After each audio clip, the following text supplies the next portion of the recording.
Keep growing spiritually, psychologically, educationally, economically, and socially. While you're single, grow. This is what Paul was saying. Paul says here, an unmarried man is concerned about the Lord's affairs, how he can please the Lord. So here's an unmarried man. He's sold out to his purpose. He's sold out to pleasing God. He's so consumed with making his life fulfilled and having a legacy that he's not concerned with other things. Why? Because in his singleness, he's so focused on, I have no one that I have to try to please or I have to try to meet their expectations other than myself and God. And I want you to see, while you're single, keep growing. Keep growing spiritually. Why put your life on hold spiritually? Why put your life on hold educationally or economically? Make as much money as you can. Become secure financially. And so these are things that you must do. Even socially, expose yourself to things in terms of going to a play, going to musicals, doing something so your social knowledge grows by experience. I want you to see that this is what makes you interesting.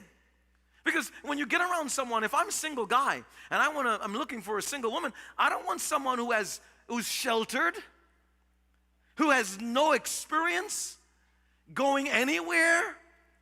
You take them even to the mall and they say, wow. I mean, you don't want that. You take them to a play and they've never been to a play before except for high school.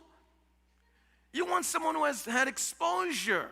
The same way you travel, so you know exactly what traveling is all about. You save up your bucks and you travel somewhere. Even if you have to go to Jersey City, just travel. I'm always picking on Jersey City, but my point is travel so you can have some exposure, so your social knowledge grows. It makes you even a richer person, rich with experience and knowledge and ability to interact with people that are different than yourself. Number 5. Know and stick to your sexual standards. I can't underscore that enough. Singles, listen to me. Sex sin stains the highest area of your creativity. We have the ability as human beings to be able to be creative. Satan can't do that. Satan cannot create.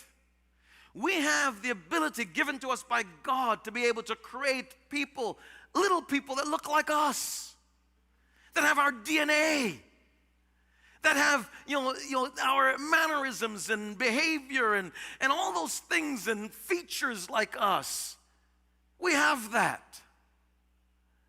And I remember when I was a boy, I'd look at my father. My father, his second toe would stick up. So if you see 5 toes, the second toe just sticks up like that. And I'd laugh and tease him. Hey, look at that. Why don't you put your toe down? It just stick up. And then now when I hit 30, my toes started to stick up. And so, it's the imprinting of whoever your dad and mom is. It's imprinted on you. And as single people, we have this. Our sexuality should be treasured and prided. Don't squander it, because if you do, when you get married, you're going to have appetites awakened in you that are all not biblical and righteous, and you're going to get you all sullied and soiled on the inside, and you need to guard that part of your being. Your sexual expression is a gift that should be shared only with your spouse. In fact, the reigning NBA Iron Man was a guy by the name of A.C. Green. He played 15 years in the NBA, 15 seasons, 1,192 consecutive games.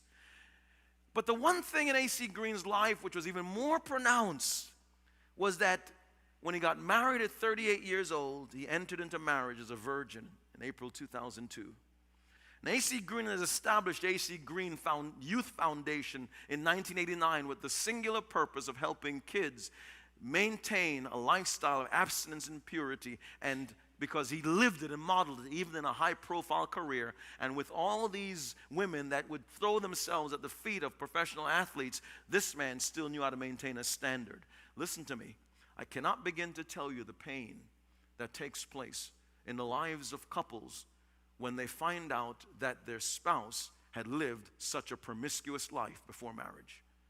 It is a pain that runs deep within the heart of that man or that woman, because they've had to work through now in their mind not only forgiveness and grace, but cleansing their mind so they can be able to interact with their spouse in a healthy and a satisfying way, not only sexually but romantically.